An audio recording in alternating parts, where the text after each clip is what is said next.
욥기서 4장 5장 어제 읽은 말씀부터 오늘까지의 내용은 욥의 친구 가운데 첫 번째 등장하는 가장 연장자로 여겨지는 엘리바스가 욥에 대하여 건네는 말이 기록이 됩니다. 우리가 어제 읽었던 욥기서 4장의 내용에서 엘리바스는 욥은 네가 평상시에 예전에 이런 고난을 당하기 전에는 내가 사람들을 잘 가르치고 위로도 하고 좋은 일 많이 하더니 네가 고난을 받고 난 다음에 너를 보니까 너는 옛적의 너의 모습이 아니다. 이렇게 말을 한 거죠.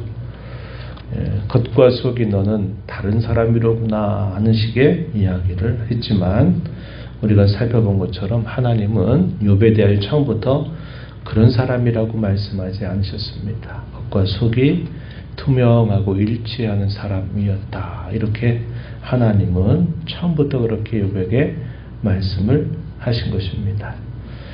왜 엘리바스는 이렇게 생각했느냐? 욥이 괴로움 가운데서 자기의 깊은 탄식과 애곡을 하나님 앞에 풀어내고 있는 그 모습을 이 엘리바스는 전혀 다른 관점에서 본 겁니다. 그래서 욥이 이렇게 하나님 앞에 부러지고 탄식하는 그것을 하나님을 향해서 죄를 범하는 것이다. 이렇게 판단을 내렸던 것입니다. 엘리바스가 4장에 썼던 이야기는 너는 뭔가 잘못된 것이다. 이렇게 말한 겁니다. 마치 원인과 결과의 원리처럼 네가 이러한 고난을 당하게 된 것은 내가 분명히 무엇인가 하나님 앞에 잘못된 것으로 인해서 당하는 고난이다. 이렇게 단정을 했던 것입니다. 욥이 아파하는 그 심정을 충분히 공감하지 못하고 있는 모습을 우리가 살펴봤는데 오늘 우리가 읽는 이 5장의 내용에서 계속 엘리바스가 욥에게 해주는 말의 핵심은 무엇이냐면 너는 하나님께 기도하라는 겁니다. 기도하라. 이런 말 속에는 너의 잘못을 하나님 앞에 말씀드리고 회개해야 된다라는 것을 촉구하고 있다 하는 것입니다. 욥이 탄식하고 아파하고 괴로워했던 그 심정을 엘리바스는 어떻게 판단했느냐? 하나님을 향하여 원망하고 불평하는 것으로 판단을 했던 겁니다. 욥이 하나님 앞에 그의 아픔을 쏟아내는 것과 욥이 하나님 앞에 원망하고 불평하는 것은 사실상 많은 차이를 보이고 있음에도 엘리바스는 하나님께 원망하고 불평해서 죄를 짓고 있다. 이렇게 판단을 내렸던 것입니다. 그래서 이 5장의 앞부분에서 엘리바스가 하는 말은 어떤 말이냐면 1절부터 7절까지 분노와 시기에 대해서 그것이 얼마나 나쁜 것인가 하는 것에 대하여 이야기를 해줍니다. 말 자체는 틀린 것은 아니죠. 분노하고 시기한 자, 그런 자들에게 어떤 결과가 미칠 것인가 하는 이야기들은 틀린 이야기는 아닙니다. 옳은 이야기입니다. 그런데 문제는 욥에게 이것을 가져다 들이대고 있는 것이죠. 먼저 이 내용을 좀 보시면 2절에 분노가 미련한 자를 죽이고 시기가 어리석은 자를 멸한다. 이렇게 표현했습니다. 미련한 자의 경우 자식들은 구원으로부터 멀 것이다. 성문에서 억눌려도 구하는 자가 없을 것이다. 추수한 것도 줄인 자가 먹을 것이고 덫에 걸린 것도 다 빼앗길 것이고 올무가 그의 재산을 향해서 입을 벌리게 될 것이다. 시기하고 분노하고 미련한 자의 모습에 대해서 이렇게 엘리바스가 묘사하고 있는 것입니다. 이것은 욥에 대한 잘못된 판단이죠. 사실 자체는 틀리지 않는 말일지라도 욥에게 그 말을 지금 하고 있는 것은 욥을 범죄자로 보고 있는 것이죠. 그러면서 이 욥을 향해서 이렇게 조언을 합니다. 여기 8절 말씀에 보면은 이렇게 말해요. 만약에 나였다면 나는 하나님을 찾을 것이다. 내 일을 하나님께 다 의탁할 것이다. 라고 말하는 겁니다. 이 말은 하나님 앞에 내 마음을 내가 범한 모든 일들을 말씀드리고 돌이켜라, 회개해라 하는 것을 촉구하고 있는 내용이 됩니다. 그러면서 그 기도를 받으시는 하나님이 어떤 분이신가를 길게 설명해 가는데 인력이 9절부터 16절까지 소개가 됩니다. 이것도 역시 하나님에 관하여 올바로 알고 있는 올바른 지식이라 볼 수 있어요. 헤아릴 수 없는 큰 일을 행하시며 기이한 일을 셀 수 없이 행하시는 분이시다. 9절에서 그렇게 묘사합니다.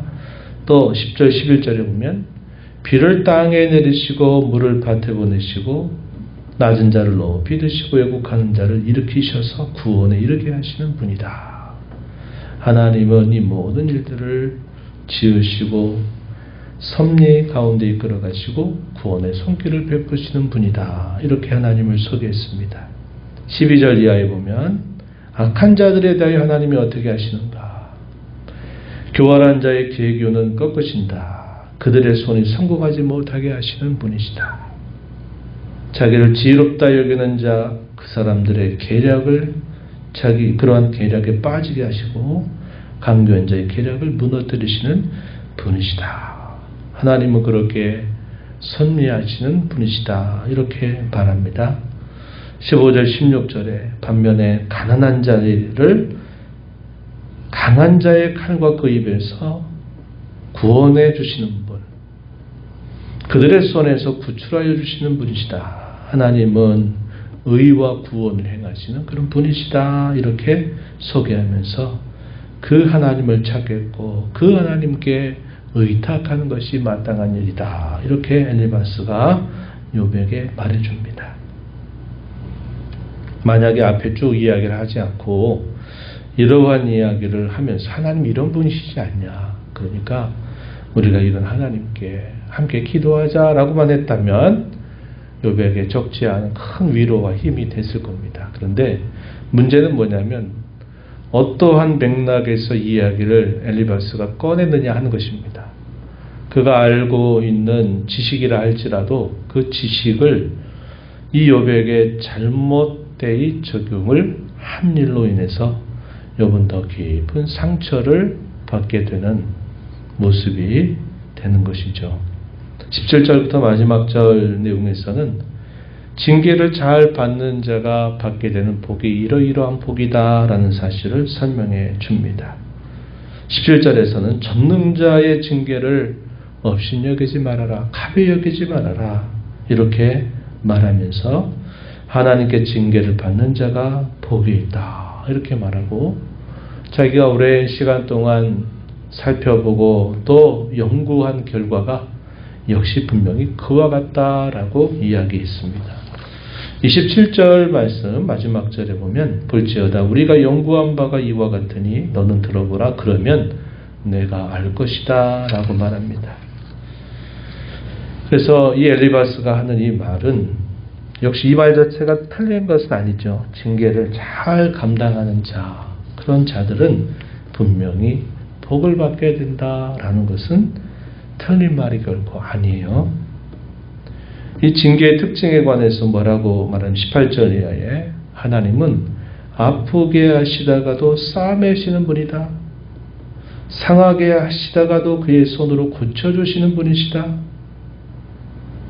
비록 6가지 환난을 당한다 할지라도 구원해 주시는 분이시고 7가지 환난을 당해도 재앙이 미치지 않게 해주시는 그런 분이시다. 이렇게 하나님을 소개합니다. 기근 때 죽음에서 전쟁 때 칼의 위협에서 구원해 주시는 분이시다. 또 이렇게 말하고 있습니다. 그래서 이 징계를 받는 자가 가져야 할 그런 태도와 자세 결말에 관하여서 21절부터 마지막 절까지 소개해줘요.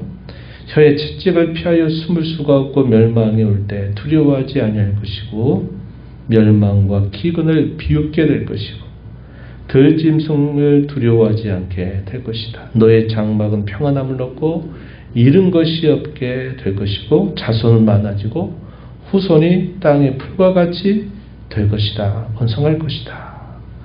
너는 장수하다가 무덤에 이르게 될 것이다. 라고 이렇게 말합니다. 이런 내용들은 징계를 네가 잘 받아들이고 하나님께 잘 돌아서게 된다면 하나님께서 결국 너에게 이렇게 해주실 것이다 라고 엘리바스가 이야기하고 있는 겁니다. 그래서 우리가 살펴본 것처럼 조각조각 하나의 이야기, 하나의 자그마한 주제들은 그것 자체가 틀린 것은 아니에요. 맞아요. 그러나 문제는 이 욥의 고난에 대한 그의 해석에 있어서 분명히 좁다는 겁니다. 그것은 곧 죄로 인한 고난이 닥치는 일이다. 죄 때문에 이런 고난을 네가 겪게 되는 것이다 라고 전제를 하고서 그리고 나서 계속 하나님은 이런 분이시지 않냐, 하나님을 우리가 찾아야 되지 않겠냐, 하나님을 찾는다면 징계 가운데서도 우리는 결국 복을 얻게 되지 않을 것이냐, 얻지 않겠느냐, 이렇게 이욥에게 이야기를 해주고 있다 하는 것입니다. 엘리바스의 가장 큰 문제점은 자기의 지식으로 섣부른 판단을 이미 내리고 그것에 근거해서 계속 욥에게 잘못된 적용을 말하고 있다 하는 것, 이것이 문제입니다. 우리가 살면서 우리가 사람들과 관계를 맺으면서도 그게 참 어려운 일이잖아요.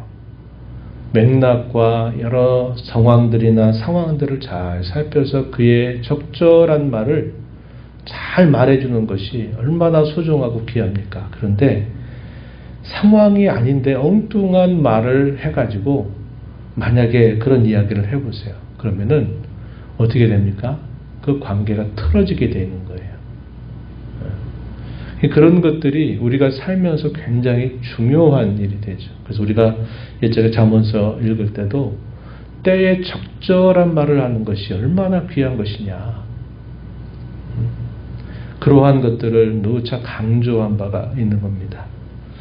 우리가 하나님의 말씀을 읽고 듣고 가르침을 받을 때도 그 말씀을 우리가 올바르게 잘 적용하는 것은 대단히 중요합니다. 그런데 그것을 잘못 적용하면 어떻게 됩니까? 섣부른 지식을 가지고 잘못되게 적용하면 그게 자신에게 유익이 되지 못하고 도리어 해를 당하게 할 수도 있다 하는 것을 우리는 알 수 있어요. 그래서 우리가 이러한 것들을 보면서 사람과의 관계 속에서 또 하나님 앞에 살아가는 우리의 삶 속에서 하나님의 말씀을 바르게 잘 알고 그것을 가장 적절하고 올바르게 잘 적용할 줄 아는 것, 이게 참 중요하다는 것을 우리가 배우면서 성도들을 향하여 대할 때에도 우리가 하나님 앞에 말씀을 듣는 자로 있을 때에도 올바르게 잘 알아듣고 적용하는 그런 신앙의 걸음을 걸어가야 되겠습니다. 하나님 아버지 감사합니다. 이 설교 시간에도 저희들을 깨워주셔서 오늘도 아버지 앞에 저희의 걸음을 인도하시며 또 앞서 행하시며 저희가 주시는 말씀을 듣게 하시니 감사합니다. 욥이 말할 수 없는 고난, 고초를 겪으면서 하나님 앞에 그의 마음을 토해내는 그 모습을 지켜본 이 친구, 특별히 엘리바스는 그것이 하나님 향한 원망이요 불평이요 범죄 행위로 간주하면서 하나님 앞에 돌이켜야 된다라고 이야기하고 돌이키면 하나님께서 복을 주실 것이다 라고 욥에게 말합니다. 그러나 하나님께서 욥에게 말씀하셨던 바와 같이 그는 겉과 속이 다른 사람이 아니고 하나님 앞에 그의 마음을 토해내는 그것이 잘못된 것이 아님을 우리가 살펴보게 됩니다.